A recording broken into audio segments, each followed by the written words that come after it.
Lən yenələllâhe luhumuha və lə dimauha və ləkin yenalut təqva minkum. Baxaq, deyir ki, onların nə ətləri, nə qanları, luhumuha, ləhmun sözündəndir, dimauha, qanlar deməkdir.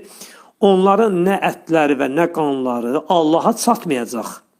Lakin ona çatan, yəni Allaha çatan, ona çatan yalnız təqvanızdır.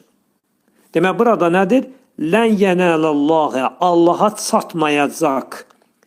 Demək, fiilin nədir bu? Arzu formasının nədir? İnkarıdır. Lən yenələ, heç vaxt və yaxud əsla çatmayacaq Allaha mənasındadır. Növbəti Quran ayələrinə baxaq. Qalu ya Musa innə lən nədxuləhə əbədən. Maidə 24. Onlar dedilər, ey Musa, innə həqiqətən biz lən nədxuləhə, bax burada, heç vaxt əsla nenəcək girməyəcəyik əbədən. Biz oraya əbədən girməyəcəyik. Nədxuləhə. Bax burada bitişən əvəzliyi var.